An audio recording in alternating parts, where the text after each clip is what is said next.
Now, I feel like a lot of people constantly try to like reinvent the wheel. They try to shift the meta into something that it really isn't.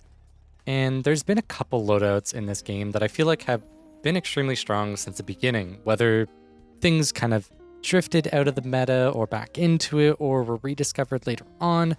There are two loadouts that stand out to me on the medium class that are just really good all-rounders.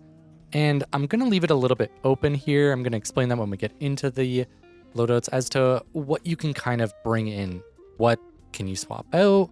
And what is sort of like a staple of these loadouts. Now, we're only covering two different loadouts because I genuinely feel like Healing Beam and Dematerializer are the two best specializations in the class, and I don't think it's worth exploring turret too much. No matter what they do to the turret, whether they buff it or nerf it, I feel like if it's in a place where it is meta, there isn't really much to talk about, but it's never been meta and it's always been bad. And if you guys have been watching my coaching series, you will probably have seen that a lot of the lower elo games, you actually see more turret players. And I think it's a clear sign that people who are picking turret just simply aren't progressing. They're not improving, and they're just kind of hard stuck in very low elo. But a lot of the players that have been mastering Dematerializer and Healing Beam, there's a lot of potential for them, and I've been seeing them climb. So I'm only going to be covering two classes. I don't want to sway you guys down a path that wouldn't make sense and just isn't worth it if you are truly trying to grind. But if you are somebody who just wants to use whatever loadout that you want to use, then this probably isn't the video for you anyways.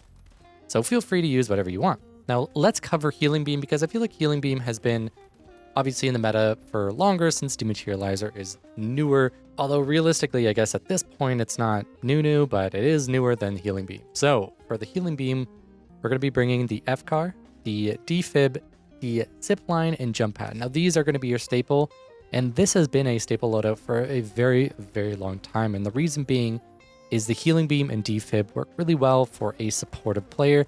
They go hand in hand. You can constantly heal up your teammate, and if they happen to fall down, then you just pick them up with the defib. This combos really well if you have a heavy on your team. Something I recommend is if you are running double medium, to make sure that you would bring one Healing Beam player, since you more than likely have a DMAT player, since DMAT is sort of the S tier pick at the moment. But Healing Beam is really not shy from being a very top pick at the moment, and it definitely has stood the test of time. And this is a very, very reliable loadout. I think even seasons down, we're still going to be seeing people rocking this. Now in the reserve, we have the FAMAS, the Frag Grenade, Glitch Trap, and the APS. Now the reason that we're bringing the FAMAS as a backup is simply as an alternative to your primary weapon, the FCAR. However, you can bring whatever you want. If you want to bring the Model 1887, be my guest.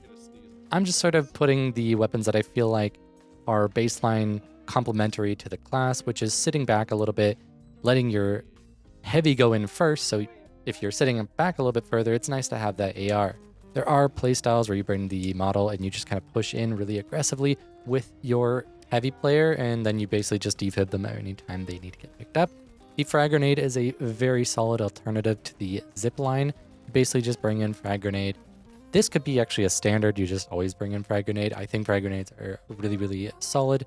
And I think a lot of the changes that they do to them and will do to them doesn't really matter. I feel like there's still a pretty solid choice to bring in. The extra damage is really nice, especially if your heavy's going in. Just throwing a Frag Grenade at the feet of the enemies can be pretty good. Now, Glitch Trap has had a couple changes, but I think it's meant to be in your reserves as a sort of counter to situations where you feel like it might work. The Glitch Trap isn't always going to be useful, but the times when it is, it can really, really shine. So that's why I like having it in the reserve. And the same goes for the APS. The APS used to be a lot stronger back in the day, and after some nerfs, we saw a steep decline in its use, but then a lot of players started to bring it back, and I think for good reason. It's really good at countering a lot of the things that are in the meta, and if you feel like you're getting spammed by RPGs or frag grenades, or really any throwables, then the APS could be a fantastic gadget to bring in to help compensate. Now on to the second loadout here, we have the Dematerializer. Now, for this, we have the Model 1887, which has been the strongest weapon on the medium class for a couple of seasons. However, recently we've definitely been seeing the Model 1887 sort of drifting away from that top spot, but I think it still is a very, very solid pick. And I don't think it's safe to say that it's not meta, because it certainly still is really, really strong in the right hands and could still be the best weapon depending on your skill level, but it combos really well with the DMAT. Now we have Goo Grenade here, Frag Grenade, and Jump Pad. Now this is just my combination, but I think a lot of people like to rock defib instead of goo, or even zipline at some point. So it's really up to you what combination works well for you. As you can see in the reserves here, we do have zipline and defib. Again, what we were bringing on the healing beam class are those two. So they're just here in order to complement whatever you think needs to be swapped out. The Goo Grenade, I feel like, is a very solid combo on this class, and it's not something that I typically swap off of because I like the idea of being able to close my DMAT holes with a Goo Grenade. That way I can save an extra charge to keep running through more walls, and being able to just play at really weird angles. You could even throw a Goo Grenade to get up on the side of a wall that DMAT in, and people aren't going to expect you to approach from such weird angles. So I think it's a very good tool to bring that combos well with the DMAT playstyle. The Frag Grenade obviously just brings that extra damage for your team, and since your playstyle is not necessarily the support character, and it's more a flanking and objective-based character, I think the Frag Grenade works really well here. And Jump Pad, honestly, on both classes, the Jump Pad is just really good. And on medium, Jump Pad is one of those things that's just a standard. Even if it got nerfed recently, it just didn't really make a difference. Jump Pad is almost a mandatory pick on this class, and it's been a very strong pick for a long time. And I don't think it needs nerfs. I think it's a very fun, well-designed gadget. It has counterplay. It isn't broken. It doesn't give you free kills, but it opens up so many opportunities, and it's so much fun to use. I think Jump Pad is just a fantastic gadget to bring. Now for the weapon reserve, we just have an AR. If we want to bring a longer range playstyle, then definitely bring the FCAR or your FAMAS, whatever you prefer, especially on longer range maps like Kyoto. I really like having some sort of longer range weapon. And the extra reserve we have is the Data Reshaper. I have this here because I think it's really nice to basically just have an option when you're facing a lot of turret, mine spammers, C4 users. This can even turn an RPG into a plant. So there's tons of different use cases of this.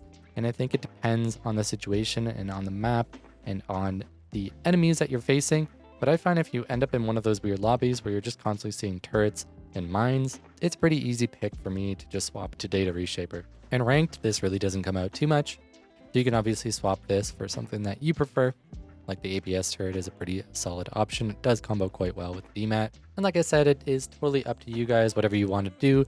Bring whatever weapon, whatever gadget, whatever spec, whatever you want to bring. Make your own class, but I think these two are very reliable classes to build off of. Even if you are unsure of what you want, these are great templates as a starting point to then expand and build it into something that complements you and your playstyle and overall your preference of play. Now get out there and be the medium that your teammates love seeing, and I will see you in the finals.